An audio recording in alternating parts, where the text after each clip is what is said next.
Donc maintenant, c'est à mon tour de partager avec vous,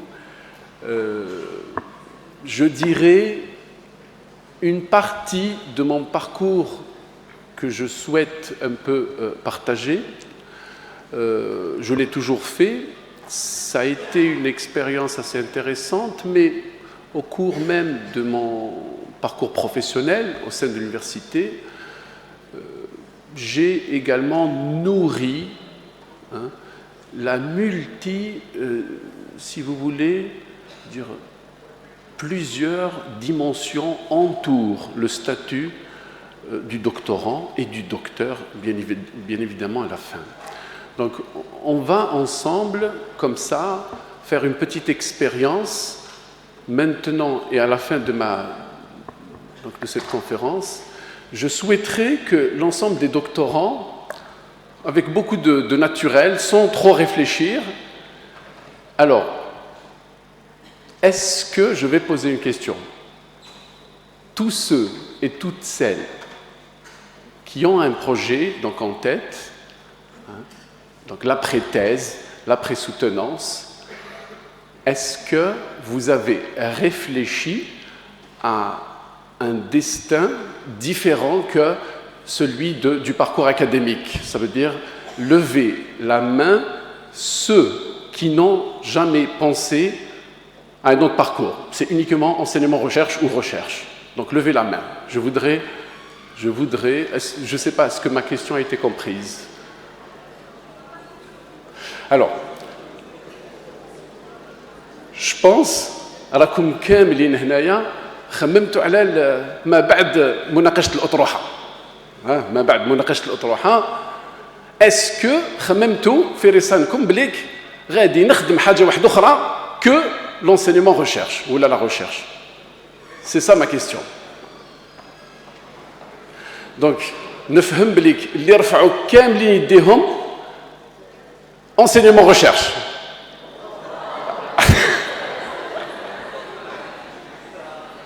Allez, maintenant, enseignement recherche bark.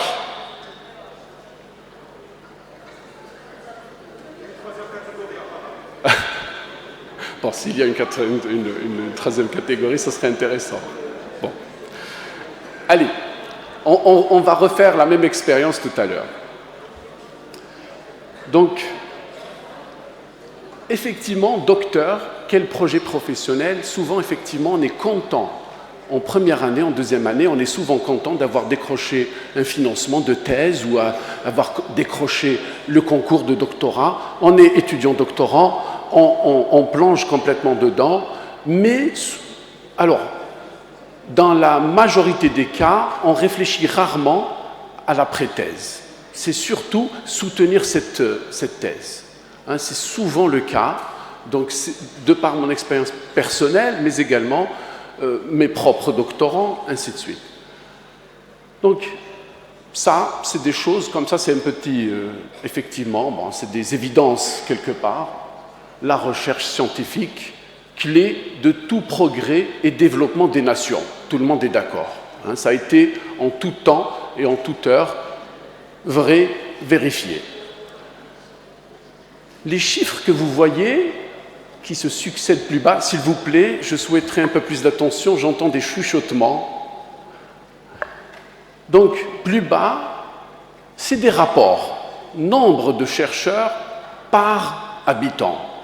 En fait, excusez-moi, la moyenne mondiale, donc on la voit, la moyenne mondiale, c'est à peu près donc, 1 millier par million d'habitants. C'est la moyenne mondiale.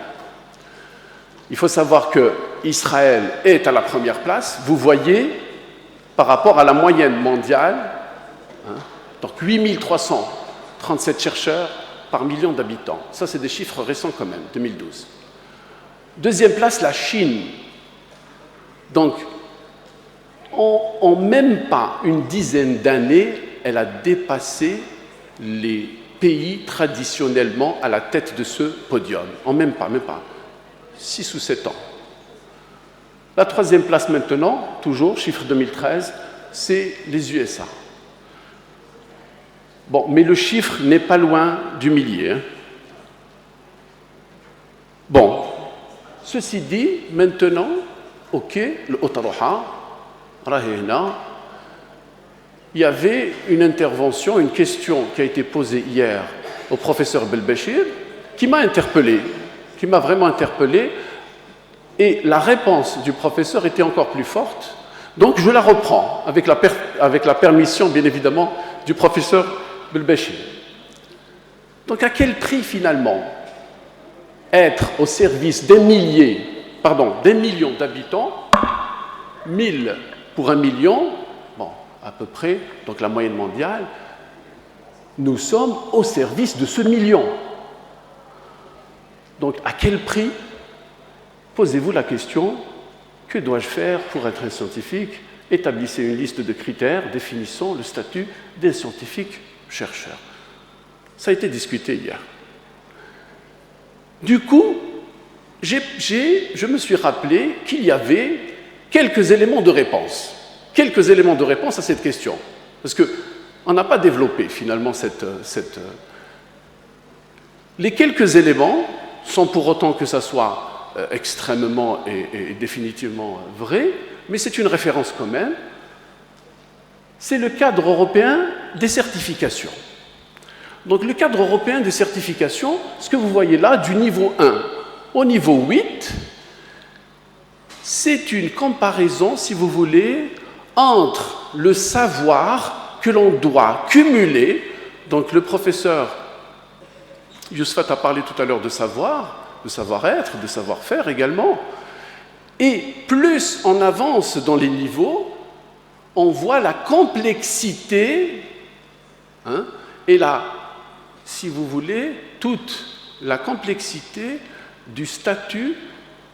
Donc, le doctorant, on le situe souvent, donc on le situe au niveau 7, l'ingénierie au niveau 6, ou, alors, acquis de l'éducation et de la formation correspondant au niveau 6, 2 points, savoir approfondi dans un domaine de travail ou d'études requérant une compréhension critique de théorie et de principe. Ça relève de l'ingénierie, ou à peu près maintenant, c'est le niveau master.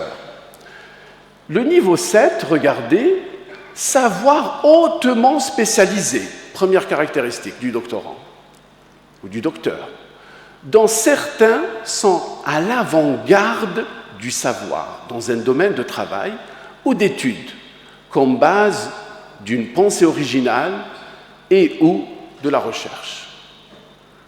Donc, autre point très très important, donc prendre conscience. Donc, conscience critique des savoirs dans un domaine et à l'interface de plusieurs domaines. L'hyperspécialisation, bon, il y a plusieurs courants. Il y a plusieurs courants qui critiquent un tout petit peu. Bon, il y a des courants qui vont vers la spécialisation, l'hyperspécialisation. D'autres disent que l'hyperspécialisation a des avantages et des inconvénients. Mais une phrase très très importante, les interfaces de plusieurs domaines. Bien qu'on soit spécialisé, mais on est censé comprendre et avoir conscience des interactions de divers domaines par rapport au domaine de spécialisation. Donc, on doit savoir où on se positionne. Notre discipline se positionne là, et les premières interfaces sont telle discipline, telle discipline, telle discipline. À un moindre degré, je suis plutôt dans une zone où telle discipline est plus ou moins éloignée. Donc, il faut avoir conscience de cela. Alors, on avance un peu plus. Donc là, c'est plutôt du ressort du chercheur, de la pensée. Donc, c'est des savoirs à la frontière, la plus avancée, là, hautement spécifique, bon, ainsi de suite, mais là, la plus avancée d'un domaine de travail ou d'études et à l'interface de plusieurs domaines, c'est repris également. Donc ça, c'est déjà une définition qui aiguille un peu. Donc on est là, toujours 7 et 8. Là, par contre, donc aptitude, compétence. Au fait, j'avais pensé que c'était très utile quand même de vous faire part de cela. Tout simplement, c'est une classification européenne, un grand effort de l'Union, mais elle est en train de, quelque part, de généraliser ces notions où on est quasiment d'accord avec les aptitudes et compétences que doit avoir un doctorant ou d'ailleurs, le doctorant et chercheur, ne l'oublions pas.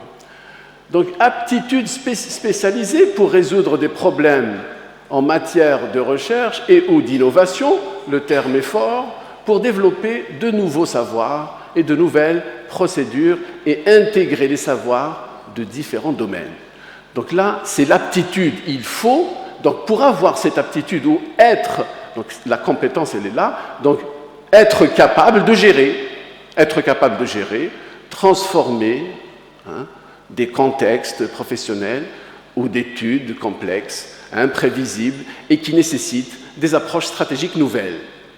Donc le terme nouveau, le terme innovation, il revient tout le temps.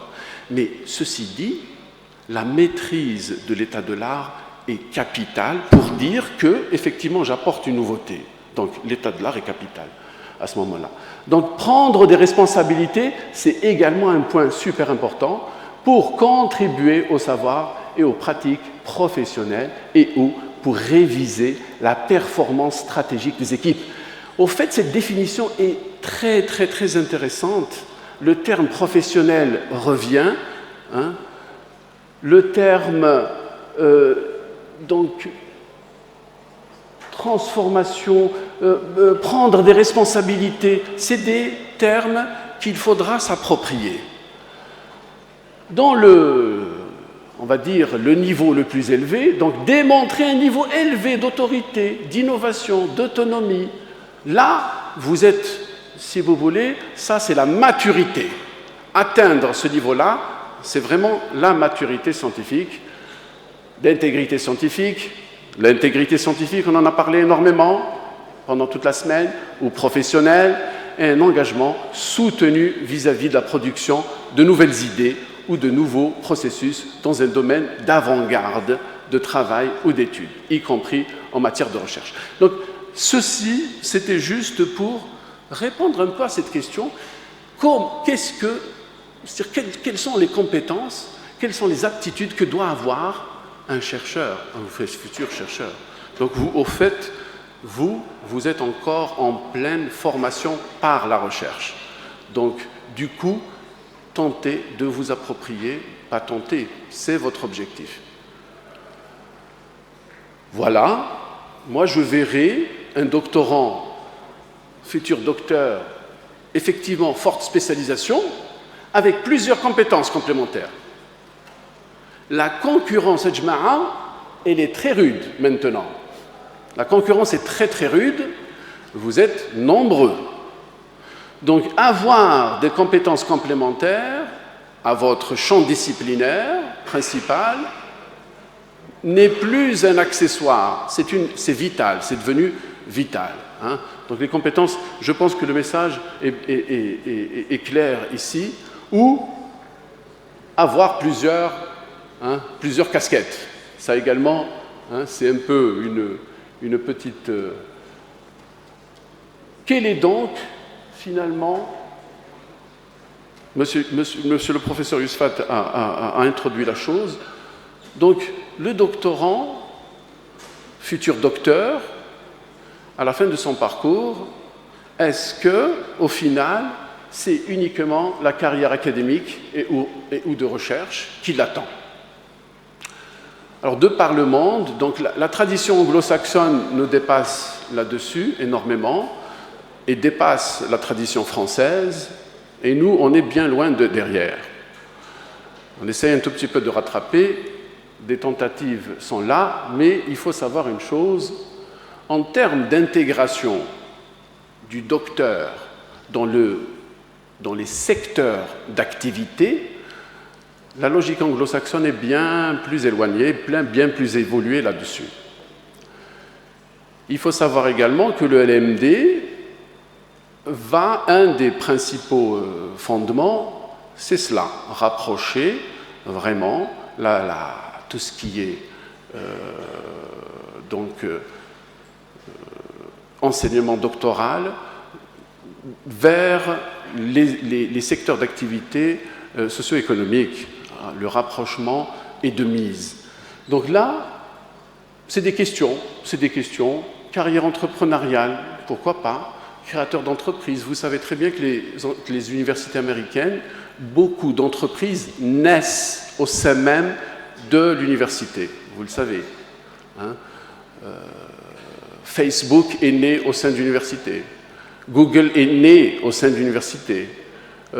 Et d'énormes innovations sont nées dans des incubateurs. On appelle ça les incubateurs quelque part. Et là, c'est une approche à entrevoir, à intégrer dans l'esprit. Donc il y a des doctorants qui ont lancé des entreprises, même étant doctorants, n'ayant pas encore fini leur parcours doctoral. Donc, carrière académique, la vision que nous avons tous et toutes. Carrière académique, la vision classique, elle est admise, elle sera encore admise pour longtemps. Environnement de construction et de transmission des savoirs caractérisé par un grand degré de liberté, c'est censé être le cas. La sécurité de l'emploi, ça attire beaucoup, effectivement. Il faut mettre les choses telles qu'elles sont. La réputation, la reconnaissance, l'apport et le partage sont les motivations majeures par rapport et non les gains, rétributions financières. Donc réellement, ce qui motive un peu la vision classique, le chercheur ou l'enseignant-chercheur, sa réputation, la reconnaissance, ainsi de suite, c'est les principales motivations avant bien évidemment la rémunération. Là, j'ai parlé des critères académiques, la vision classique, mais là, les faits actuels. Donc les faits actuels, difficulté des institutions académiques à maintenir le statut classique dont je viens de faire la définition, à cause des difficultés financières à soutenir la recherche. Effectivement, mais ça c'est un constat mondial, c'est pas uniquement l'Algérie. Il faut savoir que de par le monde, les financements publics sont très limités. Donc du coup, les universités outre-Atlantique et même la rive nord de la Méditerranée, ils ont quand même instauré une tradition de recherche, de financement, donc universités et structures de recherche de financement, d'autres financements que les financements et budgets de l'État. Donc ça, pourquoi? Parce que effectivement, la recherche coûte cher. La recherche coûte même très très cher. Je pense que vous en avez une idée, chers doctorants. Donc, ok, tentative de recherche de fonds extérieurs, avec plus ou moins de succès. Donc on se lance un peu dans cette... Par contre, en se lançant dedans, le risque de réduction du degré de liberté est là. Donc, il n'est pas nul, ce risque. C'est en fonction de la nature des relations contractuelles établies avec les bailleurs de fonds. Si quelqu'un nous donne de l'argent pour faire de la recherche, il est clair qu'il ne va pas nous donner de l'argent pour nos beaux yeux. Je ne sais pas ce que je parce qu'on dit boulot haja. Donc, on va signer un contrat ma'ah.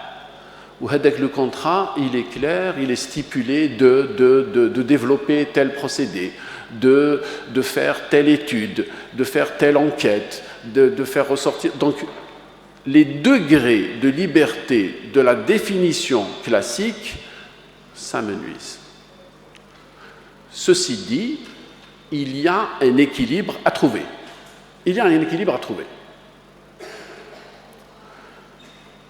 J'ai également pris la liberté de faire une petite capture d'écran de la Web TV sur la présentation du professeur Jeff Latt. La diapo était super intéressante, regardez, ça conforte un tout petit peu ce que je viens de dire. Education, Research, Technology, donc Labor, le travail, et le capital. On ne peut pas uniquement travailler, il faut beaucoup d'argent. Donc, knowledge, innovation et productivity growth. Donc, et là, l'impact sur le développement des nations, donc développement économique, augmentation des exportations, réduction du chômage, développement régional, ainsi de suite, ainsi de suite, ainsi de suite. Donc, le travail ne suffit plus, il faut beaucoup d'argent. Il faut le chercher, cet argent. Il faut le chercher. Donc, l'effet actuel, je continue. Bon, ce n'est pas pour vous faire peur, mais c'est des réalités, il faut en prendre conscience. L'effet actuel, déséquilibre entre les aspirations des doctorants, donc c'est pour ça le petit exercice qu'on avait fait tout à l'heure, on avait bien vu que vos aspirations, d'abord, il y a l'aspiration de l'enseignement-recherche ou de la recherche tout court, déséquilibre entre l'aspiration des doctorants d'entamer une carrière académique et l'offre du secteur en question, c'est-à-dire tout ce qui est université et centre de recherche. Et forte concurrence sur quelques postes offerts. Vous êtes, donc monsieur le directeur général l'a dit, il nous a donné les statistiques, vous êtes plus de 60 000 doctorants.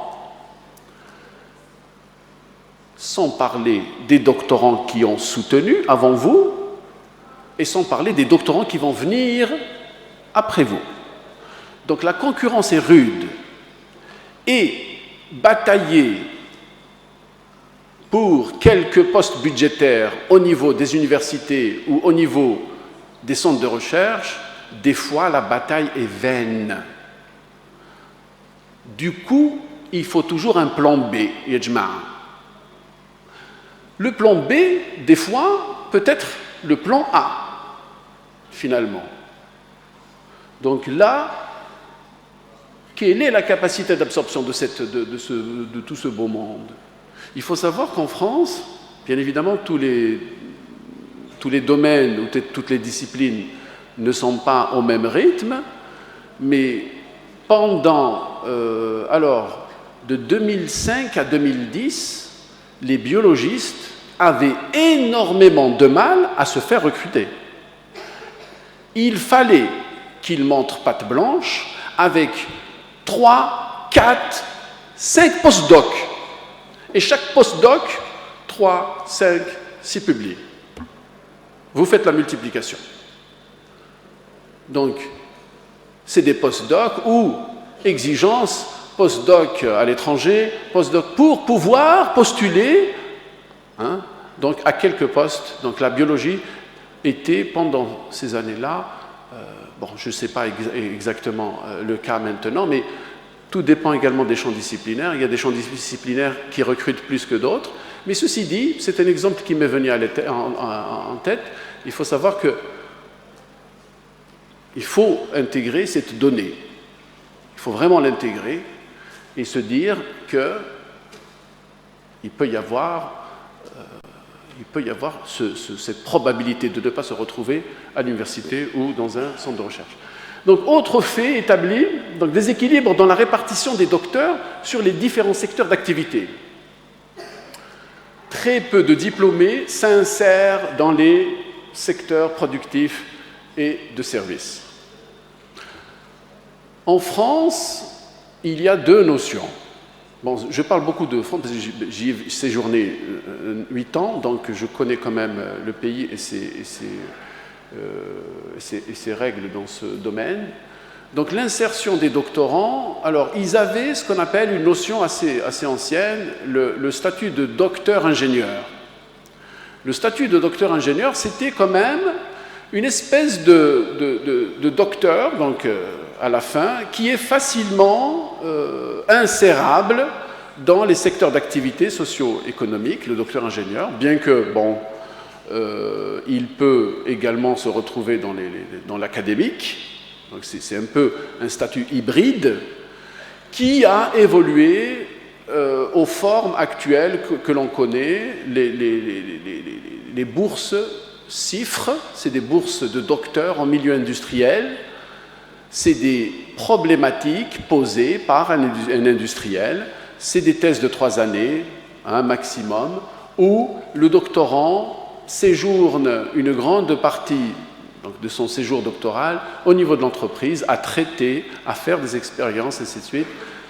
Alors souvent, à la clé, soit c'est un brevet à la clé, les entreprises n'aiment pas trop publier.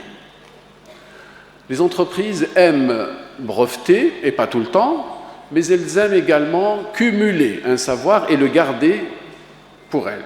Donc, vous allez me dire, c'est normal, elles ont mis beaucoup d'argent là-dessus. Donc, ça, c'était un peu un petit clin d'œil sur les pratiques françaises dans ce domaine. Donc, quelles conséquences sur les faits? Donc, pour les doctorants diplômés, ou je dirais même la post-graduation en général, magistère et docteur, parce que j'en ai connu des camarades qui ont fait des magistères, c'est de la post-graduation également, et qui n'ont pas été recrutés depuis plusieurs années. Donc ils se sont retrouvés, donc retard dans l'évolution de carrière, instabilité, réorientation tardive, parce qu'à un moment donné, on est complètement fatigué, 5 ans, 6 ans, on n'est pas recruté par la fonction publique, allez, je vais me réorienter. Mais après quoi? Après 5 ans. Donc il va tenter de faire quand même plusieurs vacations à l'université, plusieurs ans mais une perte de temps et d'argent. Donc à terme, perte même de compétences. Pour la conséquence progrès et croissance, on en a parlé, j'ai fait le petit clin d'œil à la conférence du professeur.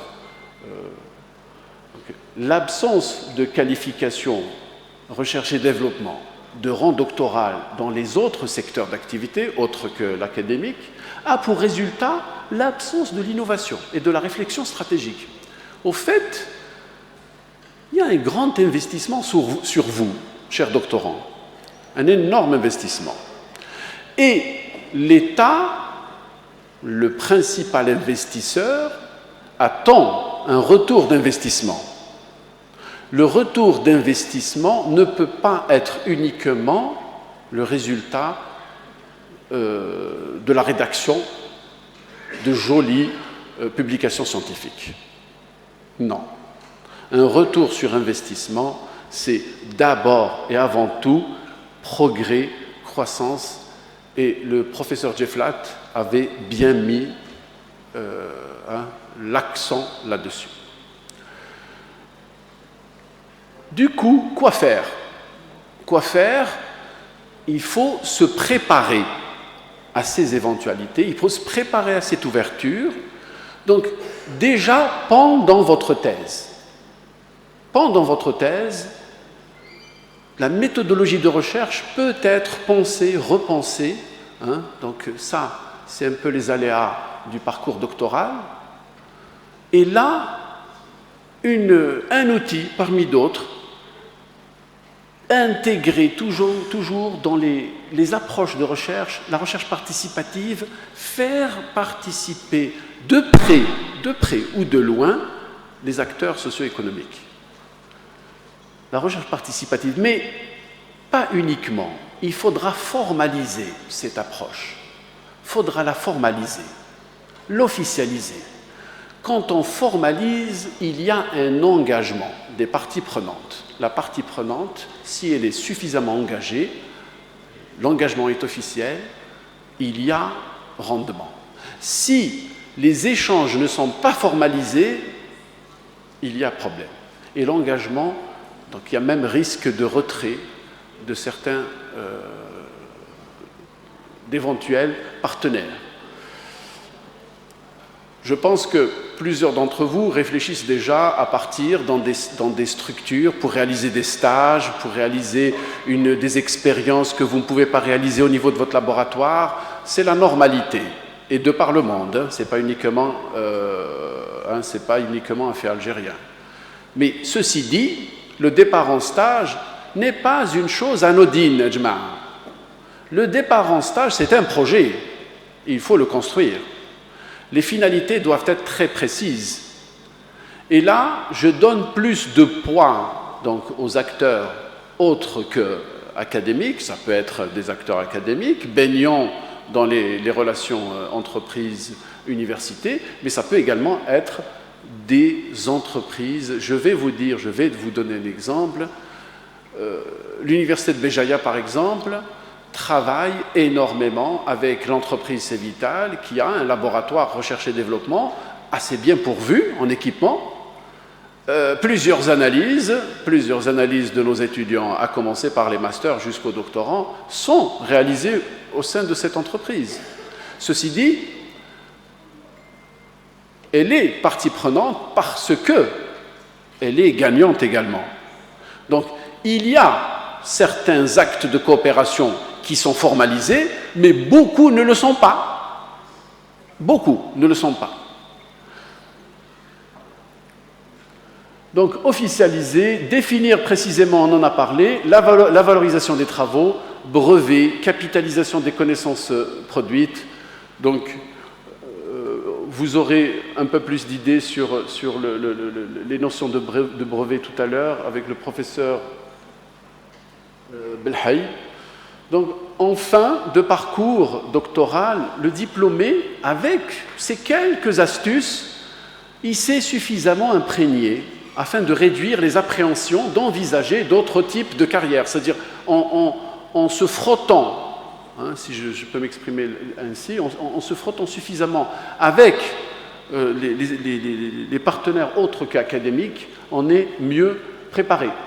Ça, c'est une étude qui m'a intéressé. Je vais partager un tout petit peu avec vous. Il y a beaucoup de travaux autour de cela. Je suis tombé sur un travail... Alors, Newman et Kim Tan ont réalisé un travail. C'est sur deux universités australiennes. Ils ont réalisé une enquête, une espèce d'enquête sur un certain nombre d'années pour voir l'employabilité des docteurs. Ça se passe en Australie, et les chiffres, ou les années, s'il vous plaît, donc c'est de 2000 à 2007. Donc le papier est sorti en 2011. Donc ces trois tableaux représentent, alors le premier, c'est un peu des chiffres globaux de répartition des docteurs, donc, qui ont soutenu entre 2000 et 2007, par secteur d'activité, y compris l'académique. Donc là, les sciences, vous avez... alors, est-ce que... Voilà, là, les secteurs, ils commencent là. Donc, tout ce qui est lié aux administrations, à la gouvernance, donc c'est un secteur, c'est-à-dire la fonction publique, mais dans le secteur, on va dire, autre qu'académique. Education sector, high education industry, mais là, il veut dire l'enseignement supérieur et l'enseignement de la recherche scientifique. Hein. Donc, high education industry, academic position. Là, c'est un peu l'académique, là, c'est le total, là, c'est uniquement académique, et là, c'est uniquement recherche. Regardez les chiffres. Bon, là, université A, université B. Donc, il y a quand même une disparité assez importante. Donc, le 100%, vous le calculez donc, verticalement. Et là, on voit quand même que même en Australie, durant cette période, je vous l'ai dit tout à l'heure, c'est un fait mondial, hein, donc education sector, donc vous avez quand même 65% ici, 49% là, donc quasiment c'est la moitié des docteurs qui se retrouvent dans l'académique. Donc on voit un peu quand même, donc alors 45%, 36% dans la recherche pure, ainsi de suite. Pareil, alors pour ce qui est, là c'est le global, là c'est science graduate, et là c'est social science. Science graduate, on voit, donc government sector, private sector, high education industry, on voit quand même que le taux est toujours le même, higher education, et financial industry, donc tout ce qui est finance, donc 12%. Là, c'est plutôt les sciences humaines et sociales. On voit quand même que le taux est plus grand chez eux. Donc, education sector, ils sont vraiment dans the education sector, non dans le higher education sector. Et là, on voit quand même une répartition qui tend quand même vers, à chaque fois, tout ce qui est high education et education. Ça, c'est une répartition assez intéressante, mais ce qui est également intéressant, c'est que les 50 autres se retrouvent ailleurs. Hein. Donc, politique nationale actuelle. Donc, notre pays s'est engagé également dans cette logique et il veut quand même que son investissement sur vous soit rentable et assurer le fameux progrès national. Donc, et là, déjà, il y a eu beaucoup de travaux sur le fait de retaper les offres de formation en graduation déjà. Ceux qui ont soutenu les diplômes de master, donc les offres de formation ont totalement changé. Bon, il y a beaucoup de nouveaux modules qui vont porter sur la gestion de projet, qui vont porter sur la législation, qui vont porter sur l'employabilité, pour insuffler un peu dans les futurs diplômés cet esprit entrepreneurial, l'esprit de l'entreprise, l'esprit de la création de l'entreprise. Donc, professionnalisation et diversification de l'offre de formation en adéquation avec la demande, incitation au rapprochement du monde académique et de recherche des acteurs d'activités socio-économiques, donc création du statut du doctorat en entreprise, incitation à la recherche de fonds hors budget traditionnel alloués aux établissements d'enseignement supérieur et de recherche. Donc tout cela, c'est des mesures pour vraiment mettre un peu les établissements universitaires et de recherche dans cette logique. Alors, à renforcer et à mettre en œuvre, bon, c'est des choses qui ont été faites un peu de par le monde, promotion des interactions en instaurant des mesures incitatives, aide aux entreprises pour l'insertion du doctorant. Au fait, le CIFRE, par exemple, la bourse CIFRE, 50% de son salaire, c'est l'État. C'est un peu la formule de l'ANEM. 50% c'est l'État, 50% c'est l'entreprise.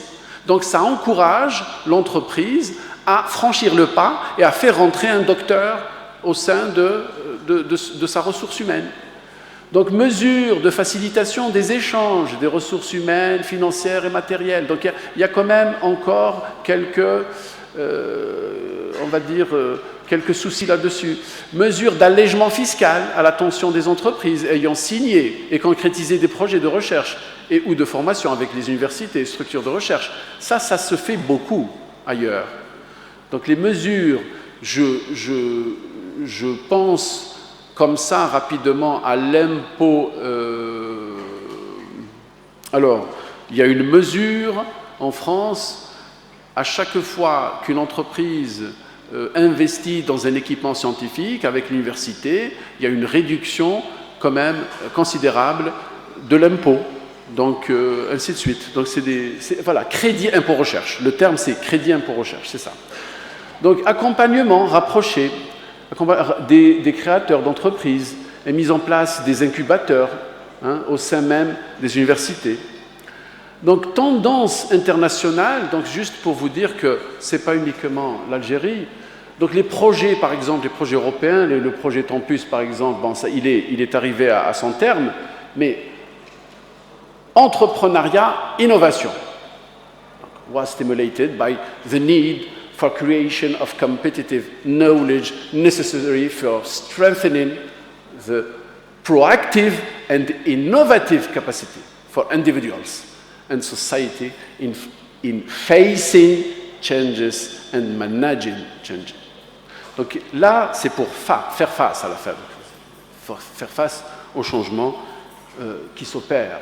Donc ça, c'est un projet international où c'est un consortium de plusieurs universités qui se mettent et qui réfléchissent autour de la thématique et il y a des mobilités, ainsi de suite, de la formation du personnel autour de cela. Pareil, alors l'université de Bdjaïa est partenaire également dans ce programme, le programme satellite. Lui, par contre, il est en cours. C'est un programme euro-africain, donc c'est un réseau of excellence for innovation and entrepreneurship. InStart aims, donc qui a un but, improving the knowledge triangle by promoting an effective innovation culture in higher education. Donc, vous voyez un peu c'est au cœur, l'entrepreneuriat, l'innovation. Au fait, le modèle classique est un peu mis à mal devant l'intérêt fort, si vous voulez, de l'économique. Un peu, il faut dire les choses. Donc du coup, il faut être à l'écoute des mutations économiques et c'est là tout le travail et tout le challenge qui vous attend, en gagnant toujours, en faisant attention à votre petit degré de liberté de chercheur. Donc, bon, ça c'est un petit extrait d'un article qui m'a intéressé également, donc c'est Jean Frances, bon, c'est un article de 2012, portrait du doctorant entrepreneur. Il y a un peu de sarcasme dedans. Bon, il s'agit d'opposer le dynamisme du secteur privé et l'importance des moyens mis à la disposition des chercheurs à la morosité du travail dans les établissements publics et de recherche. Bon, un peu de sarcasme, je ne suis pas tout à fait d'accord, mais il y a quand même du vrai également. Donc, en prolongement, les services R&D, par exemple, l'entreprise Sanofi-Aventis et des entreprises privées en général sont présentées en tant qu'espace privilégié de recherche. Hein? Donc ça, c'est un peu la promotion de l'entrepreneuriat doctoral. Bon, ce qu'offre finalement, si vous voulez, le champ de recherche en milieu entrepreneurial, c'est les moyens renforcés. Il y a de l'argent, il y a beaucoup d'argent. Et le chercheur peut se faire plaisir en faisant de la recherche, mais également en répandant, et surtout, bien évidemment, aux bailleurs de fonds. Mais on peut un tout petit peu trouver l'équilibre. Impact à court et moyen terme sur le développement, hein, c'est un gain. Rétribution salariale intéressante, ça c'est un fait accompli. Quand on travaille avec le privé, c'est clair, les rétributions sont intéressantes. Quelques ouvertures hors académique, bon, ça c'est un petit listing comme ça, mais il faut lire, hein, il faut lire dans ce domaine-là, il y a énormément de choses, donc je vous invite, ça c'est pas une liste exhaustive. Donc le consulting aide à la décision, la recherche et développement au sein des entreprises, le leadership, entreprise publique ou privée, hein, le leadership et cadre supérieur d'entreprise, la création d'entreprises innovantes, j'insiste là-dessus, un docteur, c'est des entreprises innovantes. Même durant le parcours doctoral, je l'ai dit tout à l'heure, et merci pour votre attention.